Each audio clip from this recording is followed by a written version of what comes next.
Hello everyone, आप सभी का पुनः इस ऑनलाइन प्लेटफॉर्म पर स्वागत है।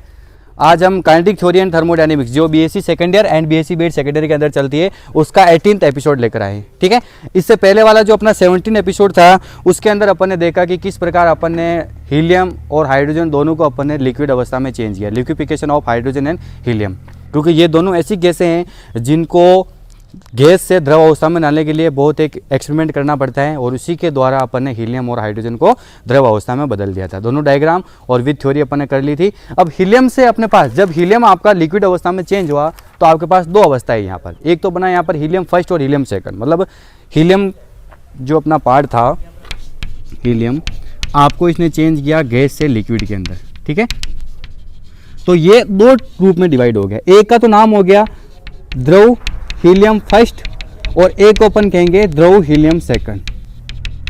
ये दो नाम क्यों पड़ा और इन दोनों नामों में क्या डिफरेंस है? बहुत बार आपको एग्जाम में ये क्वेश्चन पूछा गया है कि द्रव हीलियम फर्स्ट व द्रव हीलियम सेकंड के बारे में समझाइए। तो अपन इन दोनों पॉइंट को इन्होंने ग्राफ के माध्यम से, जो कैफीजा था साइंटिस्ट कैफीजा, उसी ने इनका लिक्विफिकेशन किया, तो उन्होंने किस प्रकार इन दोनों प्रोसेस को समझाया। तो आइए अपन इसको देखते हैं आज। तो आज अपना इसी के अंदर टॉपिक हो जाएगा आपका काइनेटिक थ्योरी एंड थर्मोडायनेमिक्स में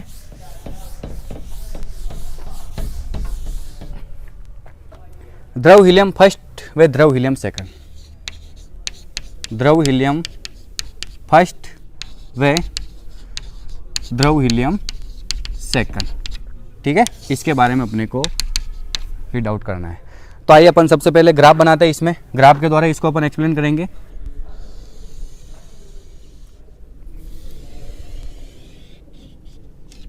ये अपना ग्राफ हो गया और इस ग्राफ के यहाँ पर अपने अलग अलग दो पॉइंट बनेंगे।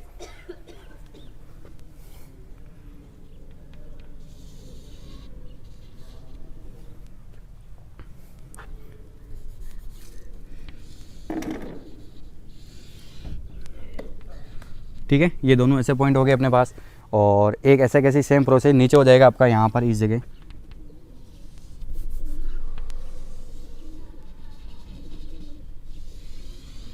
ऐसे दोनों ग्राफ सेम रूप में बन रहे, ऊपर और दो अलग अलग पार्ट बने और दोनों जो डिफरेंस हो रहा है मतलब दोनों में डिफरेंस नहीं है, दोनों सेम रूप से इस प्रकार अपने ग्राफ दोनों रूप में चेंजेज हो रहे। फिर अपन ने क्या किया, इन पॉइंट को ऐसे मिला लिया, एक पॉइंट ऐसे मिल गया आपका और इसी प्रकार ये पॉइंट भी ऐसे मिल गया आपका। ठीक है, और एक जो मैक्सिमम आपका बड़ा ग्राफ, इस पॉइंट को भी अपन ने ऐसे मिला लिया, ऐसे मिल गया और इस वाले का पॉइंट भी मिल गया। इन्होंने ऐसे इसको नहीं मिलाया जबकि इसको मिला लिया ऐसे। चलो ठीक, इस पॉइंट को मिला लिया।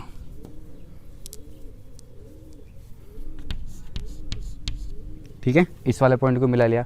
सेम ऐसा कैसे इस वाले पॉइंट को भी इन्होंने मिला लिया ऐसे और एक ये वाला पॉइंट जो बड़ा है इसको भी ऐसे मिला लिया।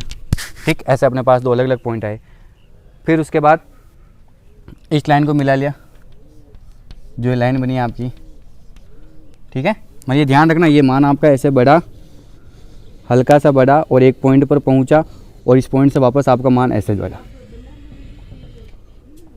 ठीक है, सेम ऐसे कैसे इसमें रहा ये आपका प्रोसेस, ये मान आपका बढ़ा ऐसे, यहाँ जाकर रुका और यहाँ से वापस आपका मान ऐसे बढ़ा ऊपर की तरफ। ठीक है, ये प्रोसेस आया अपने पास। तो अब अपन क्या करते हैं इसमें कि नीचे तो हो गया आपका टी, टेम्परेचर आपका केल्विन में, और इधर हो गया आपका पी प्रेशर। ठीक है, एटीएम दाब पर। तो प्रेशर है आपका 30.0 एटीएम और फिर है आपका 25.0, ये आपका 25.0 और ये आपका 2.26 ऐसे अलग अलग पार्ट हो गए इसके डिवाइस, है ना। और ये है आपका, इसको मिलाने की जरूरत नहीं है ना, इसको भी आपने मिला हो तो चलेगा। ये हो गया आपका 0.05। ठीक, और ये आपका 0 पॉइंट हो गया और टेम्परेचर जो आपका इंक्रीज हुआ ये यहाँ पर था 2.19 केल्विन, पर्टिकुलर कोई भी वैल्यू हो सकती है अपने पास, है ना। और यहाँ पर आगे पहुँचा ये मान ऐसे मैक्सिमम में, तो ये गया आपका 5.2 केल्विन। 2.19 kelvin, 5.2 kelvin. ठीक है, यहाँ पर तो हो गया आपका सॉलिड के अंदर हीलियम, ठोस हीलियम सॉलिड के रूप में आ गया। ठीक, फिर उसके बाद यहाँ पर हो गया आपका द्रव हीलियम और नीचे हो गया आपका यहाँ पर वाष्प हीलियम, 3 रूप में था। ठीक है, अब यहाँ जो आएगा ना आपका, यहाँ हो जाएगा आपका द्रव हीलियम फर्स्ट और उधर वाले पोर्शन में क्या हो जाएगा आपका द्रव हीलियम सेकंड। इसको सेकंड बताया इन्होंने, द्रव हीलियम सेकंड, और ये हो गया आपका द्रव हीलियम फर्स्ट। ठीक है, एक द्रव हीलियम फर्स्ट हो गया, एक द्रव हीलियम सेकंड हो गया। और ये जो लाइन है आपकी इन दोनों पॉइंट को मिलाने वाली, ये आपकी लैम्डा रेखा है, इसको रिप्रेजेंट करते हैं। अभी अपन इसको पॉइंट टू पॉइंट लिखेंगे, इस वैल्यू को अपन पॉइंट टू पॉइंट लिखेंगे, कैसे किस मान को किस प्रकार अपन ने यहाँ पर बताया। ठीक है, अब इनको अपन नाम दे देते हैं। ये हो गया आपका डी, ये हो गया आपका ई, ये हो गया आपका सी। जो आपका ग्राफ बना उसको अपन नाम अंकित कर देते हैं। और ये हो गया आपका बी, ये हो गया आपका ए, और ये हो गया आपका सी, ए बी सी और सी डी ई। अपने यहाँ पर ऐसे नाम दे दिया, बस ये आपका ग्राफ हो गया। अब अपन इसमें पॉइंट टू पॉइंट देखेंगे। ग्राफ ऐसे ही बनाना, आपको पी और टी के मध्य अपन ने ग्राफ बनाया, दो अलग अलग अवस्था में आपका ग्राफ बना। एक तो बी ए सी को अपन रिप्रेजेंट कर रहे हैं, एक आपका ग्राफ बना डी ई सी, दो अलग अलग पॉइंट पर अपने पास ग्राफ हो गया। ठीक, फिर अपन देख रहे हैं इसके अंदर इसका नीचे वाला पोर्ट वाष्प के अंदर चल रहा है, ये पूरा आपका द्रव के अंदर है। ऊपर वाला क्या हो गया आपका वाष्प के अंदर, इसको यहाँ लिखना आपको, ये हो गया आपका द्रव हीलियम सेकंड। ये बीच वाला पोर्शन द्रव हीलियम के रूप में हो गया और ऊपर वापस क्या हो गया आपकी ठोस। ये पूरा आपको ये चीज़ ध्यान रखनी। तो आइए अपन इसमें पॉइंट बना बना के लिखते हैं कि प्रावस्था आरेख में जो आपका ग्राफ बना,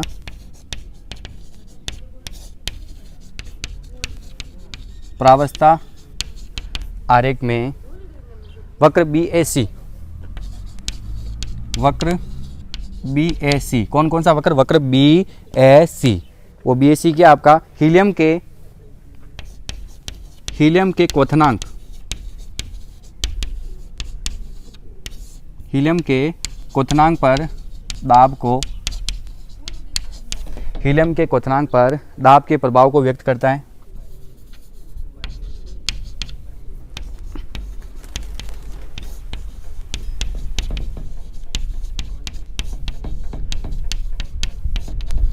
ठीक है, ये हो जाएगा आपका जो प्रावस्था आरेख बन रहा है, वक्र बी ए सी क्वथनांक पर दाब के प्रभाव को बता रहा है।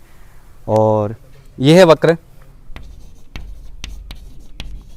क्रांतिक बिंदु, जो क्रिटिकल पॉइंट होता है ना, जहां पर मैक्सिमम बढ़ा, बस ये लास्ट आपका पॉइंट।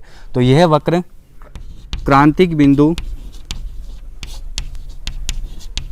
ये वक्र क्रांतिक बिंदु सी, जहां P बराबर 2.26 ATM। P आपका कितना हो गया, एटॉमिक टेम्परेचर मास यूनिट के रूप में अपन लिखते हैं 2.26 ATM, तथा T बराबर 5.2 केल्विन से प्रारंभ होकर इस बीच के मध्य है ना, ये आपका यहाँ से स्टार्ट हुआ ये वक्र, और कहाँ आकर रुका आपका, ये आकर रुकता है प्रारंभ होकर P बराबर 0 व T बराबर 0 की ओर अग्रसर होता है।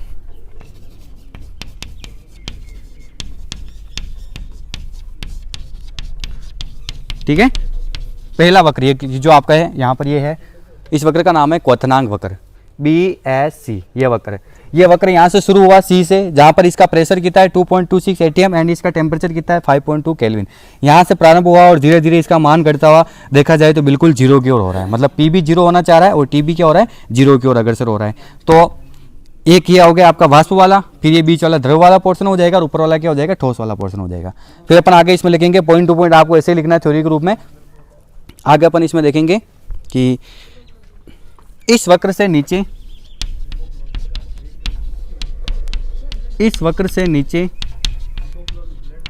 ये जो वक्र है उसके नीचे हीलियम की गैसीय अवस्था तथा ऊपर द्रव अवस्था है।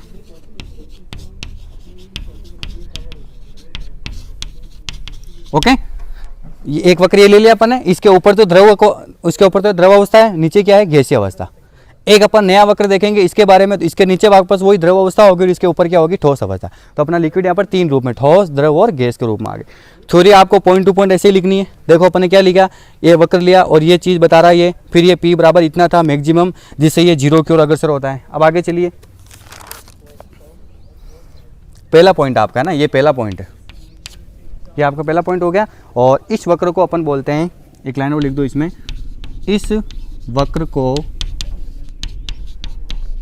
द्रव वाष्प, इस वक्र को अपन क्या बोलते हैं, द्रव वाष्प प्रावस्था रेखा या प्रावस्था आरेख कहते हैं, एक ही बात है ना, द्रव वाष्प प्रावस्था रेखा कहते हैं। ऐसा आपको पॉइंट बना के लिखना है। द्रव हीलियम सेकंड और द्रव हीलियम सेकंड फर्स्ट को समझाइए, तो ग्राफ बनाया और ग्राफ बनाने के बाद ऐसे पॉइंट बना दिया। जो आपका पहला वक्र वो क्या कहला रहा है, द्रव और वाष्प के मध्य बन रहा है, तो द्रव वाष्प प्रावस्था रेखा, ये हो गई। अब आइए अपन सेकंड पॉइंट देखते हैं। इसमें सेकंड पॉइंट क्या हो जाएगा अपना,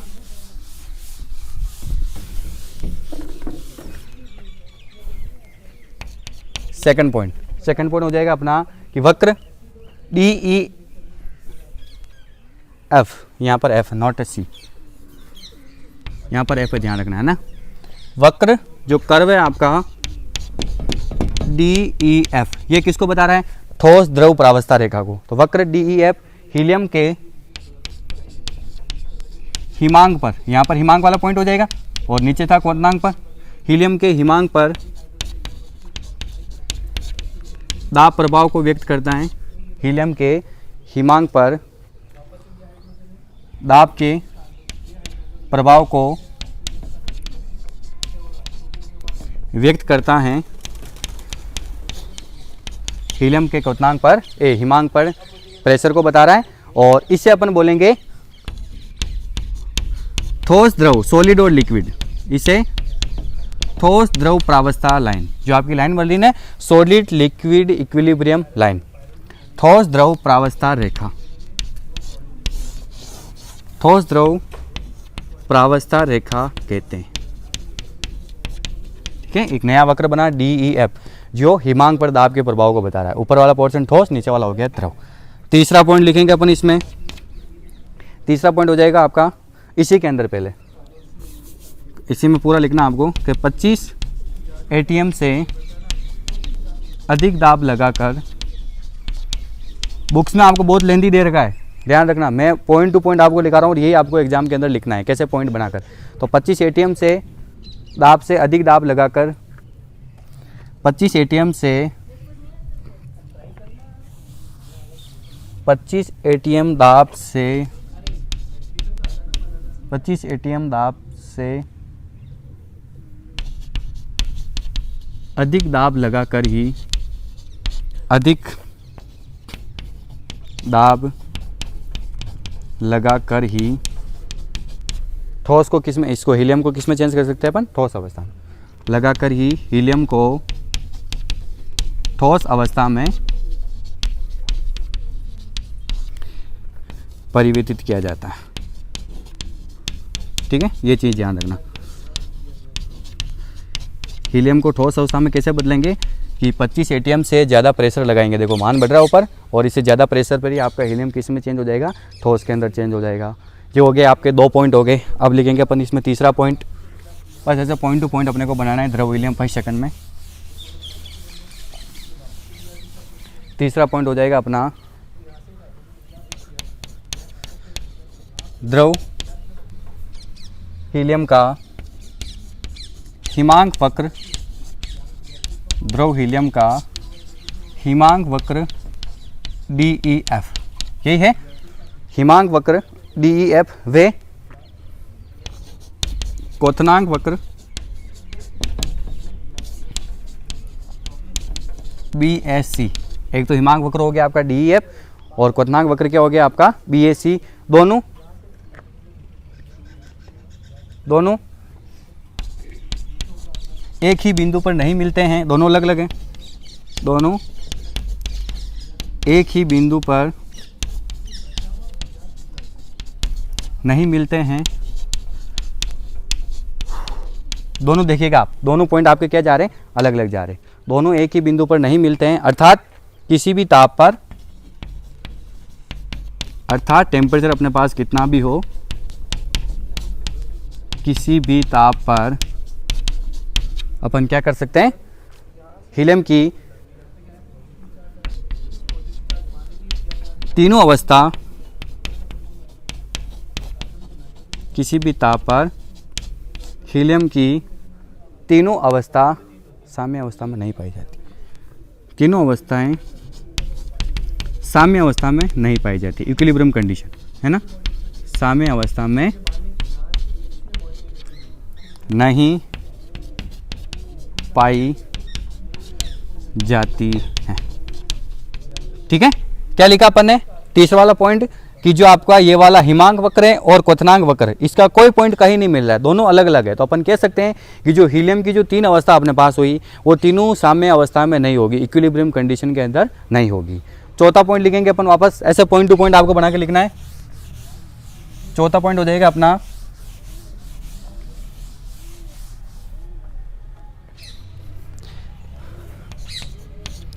वक्र BAC पर एक बिंदु ए, वक्र BAC पर एक बिंदु है, कौन सा, ए, ये रहा बीच में। वक्र BAC पर एक बिंदु है जहां P 0.05 ATM तथा T कितना है, 2.19 केल्विन। ये है ना, एक ये बिंदु है जहां पर P तो 0.05 ATM है और T कितना है आपके पास 2.19 केल्विन, जहां वक्र की वक्रता में परिवर्तन आता है। यहां से देखो चेंज हो रहा है वक्र, आपका करो जो चेंज हो रहा है यहाँ पर, जहां वक्र की वक्रता में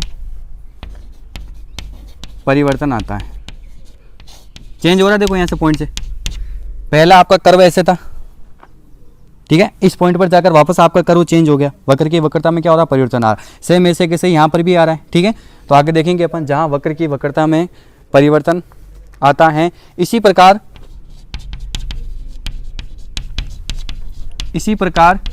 वक्र DEC, इसी प्रकार DEF वक्र पर भी एक बिंदु,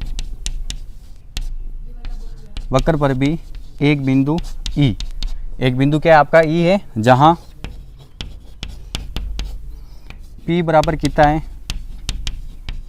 ATM तथा टेम्परेचर कितना दे देगा आपको 1.75 केल्विन, 1.75 केल्विन। ठीक है, आप पर इसको नीचे देखना चाहोगे ऐसे, तो यहाँ पर क्या टेम्परेचर देगा इसका 1.75 केल्विन। ये है जहाँ वक्र की वक्रता में परिवर्तन आता है, जहाँ भी वक्र की वक्रता में परिवर्तन आता है, वक्र की वक्रता में परिवर्तन आता है, दोनों जगह आ रहा है ना, दोनों जगह इसकी कर्वेचर चेंज हो रही है। एक अपन ने देखा, ये आपका चौथा पॉइंट क्या कह रहा है कि जो वक्र BAC की वक्रता ए पर चेंज हुई, जहाँ पर P 0.05 ATM और T आपका कितना था 2.19 केल्विन। इसी प्रकार वक्र DEF में एक बिंदु E है, जहाँ पर क्या है E तो P आपका 30 ATM है और T आपका कितना हो गया लगभग, इसको अपन देखें तो यहाँ पर 1.75 केल्विन। यहाँ पर इन दोनों वक्रता में चेंज हो रहा था, अपन ने क्या किया, इन दोनों को ऐसे मिला लिया, इन दोनों को अपन ने क्या मिला लिया, E से A तक मिला लिया। तो आगे अपन पॉइंट लिखेंगे कि इसी के अंदर इस प्रकार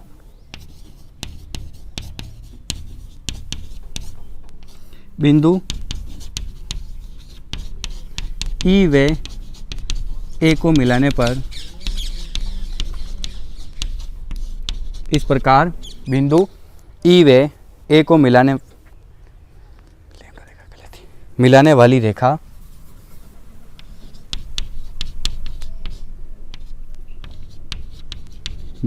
रेखा लैम्बडा रेखा कहलाती हैं, जिसे परावस्था रेखा भी कहते हैं अपन, जिसे प्रावस्था रेखा भी कहते हैं, जो दो तीनों को पॉइंट को मिला रही है यहाँ पर, जिसे प्रावस्था रेखा भी कहते हैं। ठीक है, ये हो गया आपका चौथा पॉइंट कंप्लीट कि ई और ए बिंदु को मिलाने वाली रेखा लैम्डा रेखा है, जिसको अपन प्रावस्था रेखा भी बोलेंगे, जो दोनों ग्राफों को क्या कर रही है, मिला रही है। तो ये हो गया आपके कितने पॉइंट कंप्लीट हो गए, 4 पॉइंट कंप्लीट हो गए, 1 2 3 और 4 और एक 5वां पॉइंट लास्ट और बचाओ, जो अब आप इसको अलग अलग बताएंगे, हीलियम फर्स्ट क्या हो जाएगा और हीलियम सेकंड क्या हो जाएगा। तो 5वां पॉइंट अपन बताएंगे इसमें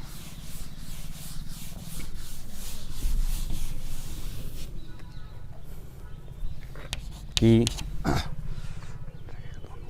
लैम्डा रेखा के दोनों ओर, लैम्डा रेखा के दोनों ओर इधर भी द्रव हीलियम है और इधर भी क्या है, द्रव हीलियम है। मतलब लैम्डा रेखा के दोनों तरफ हीलियम पाया जा रहा है, द्रव हीलियम, लेकिन वो दो रूप में पाया जा रहा है। लैम्डा रेखा के दोनों ओर हीलियम द्रव अवस्था में रहता है,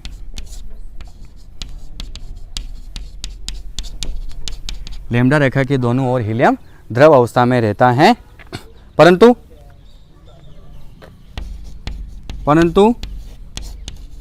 इसके दाईं ओर का द्रव, परंतु इसके दाईं ओर का जो द्रव है, द्रव हीलियम, दाईं ओर का द्रव हीलियम अन्य सामान्य जनरल रूप से, है ना, अन्य सामान्य द्रवों की भांति व्यवहार करता है, अन्य सामान्य द्रवों की भांति व्यवहार करता है। दाईं ओर का द्रव हीलियम अन्य सामान्य द्रवों की भांति व्यवहार करता है, इसलिए इसे द्रव हीलियम फर्स्ट कहेंगे, इसलिए इसे द्रव हीलियम फर्स्ट, द्रव हीलियम फर्स्ट कहते हैं।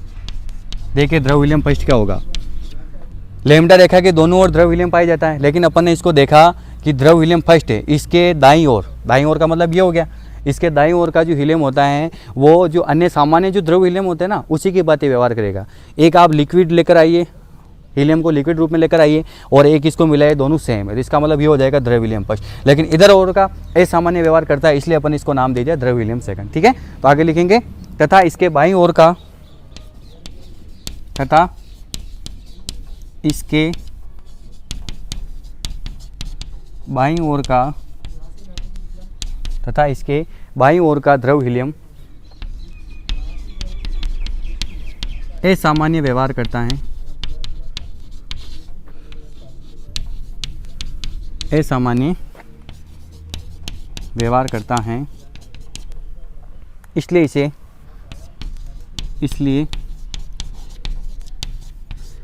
इसे द्रव हीलियम सेकंड कहते हैं। ठीक है, बस ये हो गया आपका पॉइंट टू पॉइंट पूरा कंप्लीट। द्रव हीलियम फर्स्ट क्या होता है और द्रव हीलियम सेकंड क्या होता है, अपन ने देख लिया कि इसके इधर वाला द्रव नॉर्मल, दाईं ओर का द्रव जो नॉर्मल जो द्रव होता है उसी की तरह व्यवहार करता है, इसलिए अपन इसको द्रव हीलियम फर्स्ट कह दिया, और इधर वाला जो होगा वो असामान्य व्यवहार करता है, दूसरे द्रव की तरह व्यवहार नहीं करता, इसलिए अपन इसको क्या बोलेंगे, द्रव हीलियम सेकंड बोलेंगे। ठीक है, तो ये आपका टॉपिक द्रव हीलियम फर्स्ट और द्रव हीलियम सेकंड क्या होता है कंप्लीट है। अब अपन एक नया टॉपिक स्टार्ट करने जा रहे हैं, वो है आपका हीट इंजन। उष्मा इंजन क्या होता है अपन उसके बारे में पढ़ेंगे। तो आइए, ऐसे आपको ग्राफ बनाना है और ये पूरा आपको थ्योरेटिकल रूप से समझाना है। तो अपना अगला टॉपिक हो जाएगा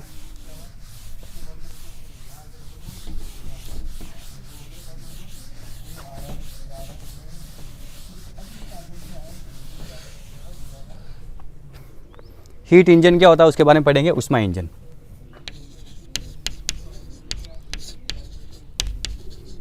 उष्मा इंजन जिसको अपन इंग्लिश में क्या बोलते हैं, हीट इंजन। अच्छा टॉपिक है ये भी आपका, उष्मा इंजन के बारे में बहुत बार पूछे गए हैं। अपन इसकी सबसे पहले डेफिनेशन लिखते हैं, डेफिनेशन के बाद क्या होता है वो अपन इसको देखेंगे। तो अपन इसमें लिखेंगे कि जब कोई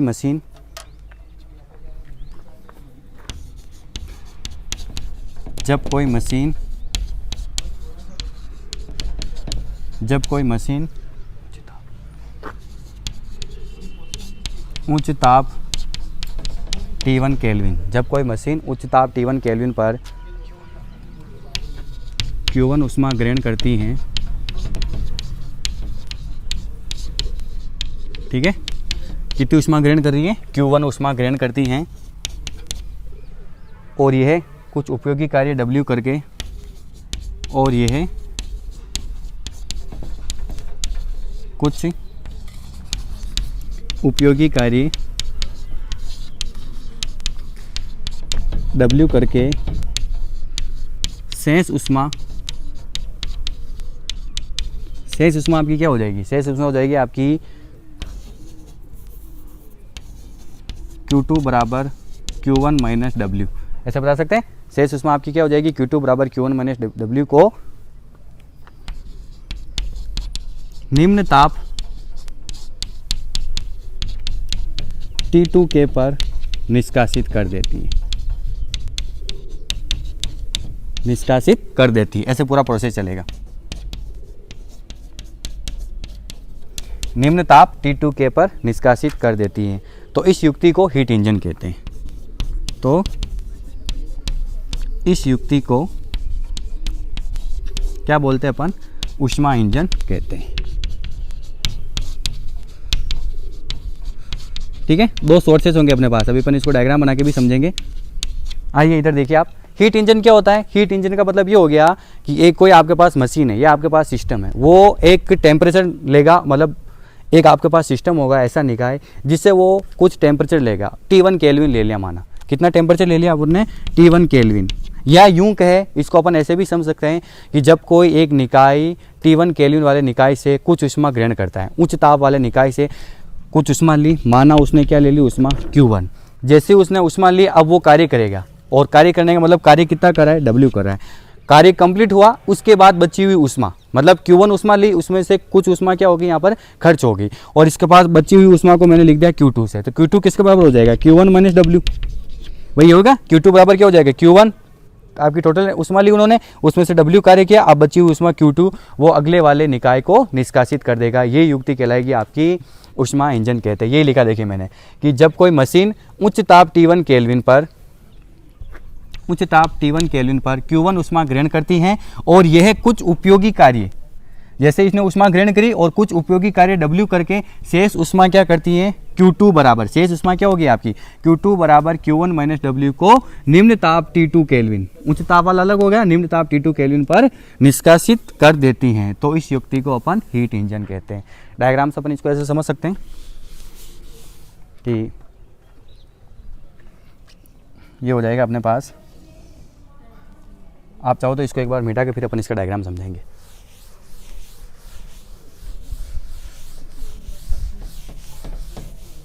डायग्राम जो बनेगा आपका वो ऐसे हो जाएगा,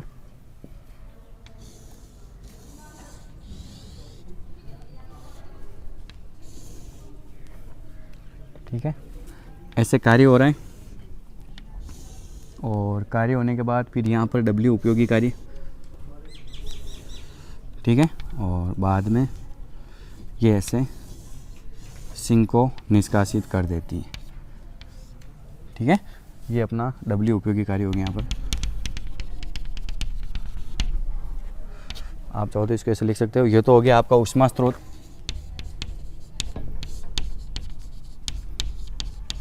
ठीक है, T1 केल्विन, यहाँ से Q1 ऊष्मा ली जाती है, फिर यहाँ पर W कार्य हो रहा है, और W कार्य होने के बाद Q2 ऊष्मा किसका करते हैं अपन, ऊष्मा सिंक को निष्कासित कर देते हैं, ठीक है। ये इस प्रकार आपका प्रोसेस चलेगा। एनर्जी सोर्स होगा जो बहुत उच्च टेम्परेचर पर होगा T1 केल्विन से, यहाँ से एक मशीन ने कुछ ऊष्मा Q1 ग्रहण की, यहाँ पर उपयोगी कार्य हुआ, और शेष ऊष्मा Q2 उसने वापस सिंक को दे दी। इसका टेम्परेचर भी बहुत ज़्यादा होता है, लेकिन इससे कम होगा, T1 हमेशा ज़्यादा होगा T2 से। अपन इसका देखो ग्राफ पढ़ेंगे अलग अलग रूप में, अब ये जो मशीन काम करेगी ना, अलग अलग रूप में इसका अलग अलग प्रोसेस होता है। तो अपन आगे जब इसका ग्राफ पढ़ेंगे, इसका ग्राफ ऐसा आएगा, अलग अलग रूप के अंदर इसका कार्य अलग अलग हो जाता है। इधर अपन ने ले लिया P ठीक है। और इधर अपन ने ले लिया V वॉल्यूम, तो अपन देखेंगे वो एक स्टेज से दूसरी स्टेज पर ऐसे पहुंचेगा इस प्रकार,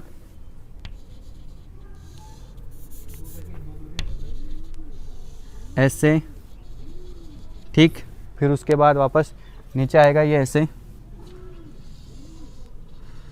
ऐसे और ऐसे और ऐसे। ये अपने पास 4 इसकी अलग अलग स्टेप आ गई, 1 2 3 और 4। पहले ए से बी तक आया, तब उसने T1 केल्विन ऊष्मा ग्रहण की। फिर आपको अपने को ऐसे समझाना है, ए से बी तक गया, तब उसने T1 केल्विन ऊष्मा ग्रहण कर कर आपकी मशीन ऐसे बी पॉइंट पर पहुंची, ठीक। फिर उसने यहाँ पर कार्य किया बी से सी, फिर उसके बाद उसने सी से डी तक T2 केल्विन पर ऊष्मा क्या कर दी, सिंक को निष्कासित कर दी और वापस अगले वाले प्रोसेस में पुनः उसके पास चला गया।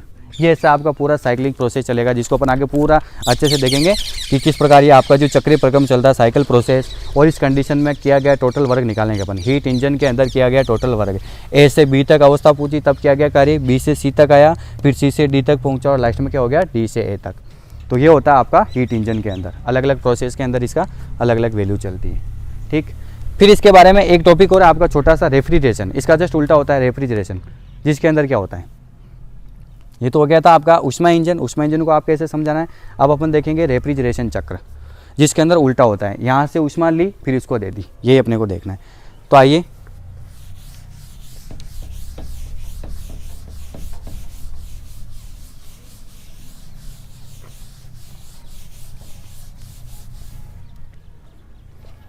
रेफ्रिजरेशन चक्र,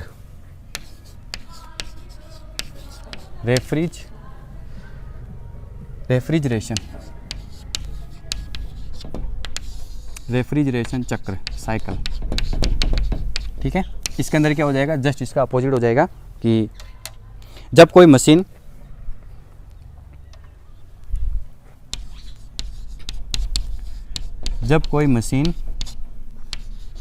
ऊष्मा इंजन के अपोजिट डायरेक्शन में, जब कोई मशीन ऊष्मा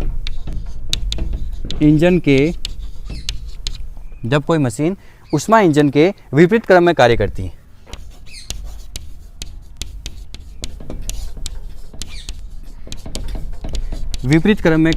है, अर्थात विपरीत क्रम में कैसे कार्य करेगी ये, अर्थात T2 केल्विन पर Q2 ऊष्मा ग्रहण कर, इसका जस्ट अपोजिट, उसमें अपन Q2 ऊष्मा क्या कर रहे हैं, T2 केल्विन पर निष्कासित कर रहे थे, ये T2 केल्विन पर Q2 ऊष्मा ग्रहण करेगी। तो T2 केल्विन पर Q2 ऊष्मा ग्रहण कर, T2 केल्विन पर Q2 ऊष्मा ग्रहण कर, और इस पर बाह्य एजेंसी या निकाय, वो एक ही चीज है, इस पर बाह्य निकाय जो सिस्टम होता है इसका पूरा, इस पर बाह्य निकाय से कार्य W करवाया जाए, बाह्य निकाय से कार्य W करवाए जाए, कार्य हो गए यहाँ पर। और फिर उसके बाद अपन क्या करेंगे, तथा कुल ऊष्मा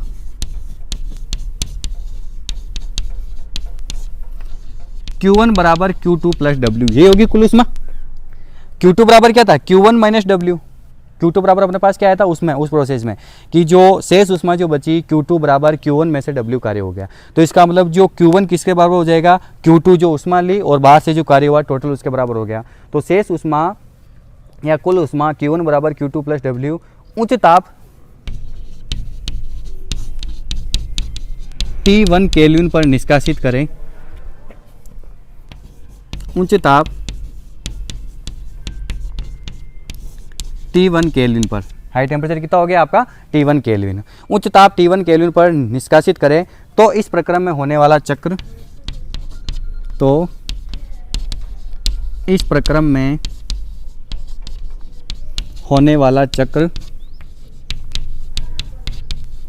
रेफ्रिजरेशन चक्र कहलाता है,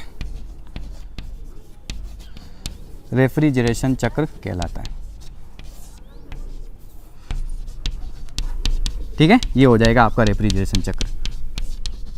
जस्ट अपोजिट हो गया। ऊष्मा इंजन का क्या हो गया यहाँ पर, अपोजिट हो गया। क्या देखा अपन ने कि जब कोई मशीन ऊष्मा इंजन के विपरीत क्रम में कार्य करती है, अर्थात T2 केल्विन पर वो कितनी ऊष्मा ग्रहण करी, Q2 ऊष्मा, Q2 ऊष्मा ग्रहण कर और इस पर बाह्य निकाय से कार्य, खुद कार्य नहीं कर रही यहाँ पर, अपोजिट डायरेक्शन यानी बाहर कोई सिस्टम से कार्य करवा रही है, बाह्य निकाय से कार्य W करवाया जाए तथा कुल ऊष्मा, अब यहाँ पर कुल ऊष्मा Q1 किसके बराबर हो जाएगी, Q2 प्लस W उच्च ताप T1 केल्विन पर निष्कासित करे तो इस प्रक्रम में होने वाला चक्र क्या कहलाएगा, आपका रेफ्रिजरेशन चक्र कहलाएगा। आइए अपन देखते हैं, इसका डायग्राम देखते हैं अपन।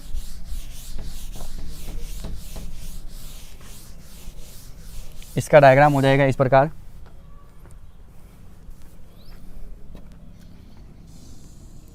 ये हो गया अपना ऊष्मा स्रोत, ठीक है। फिर यहाँ से ये प्रोसेस चला अपना और ये प्रोसेस आगे होकर आया और ऐसे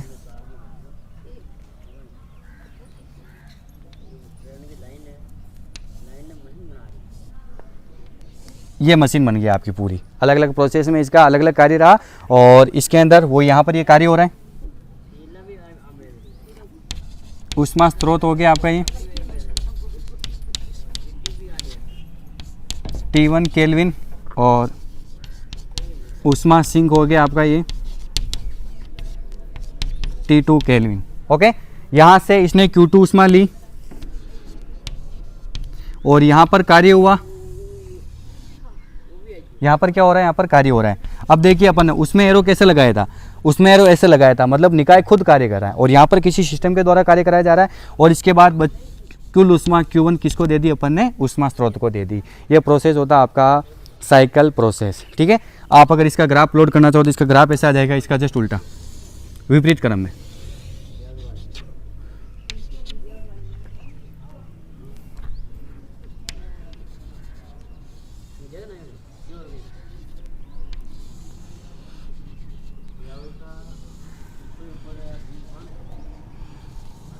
ये अपने पास 4 अलग अलग बिंदु आए,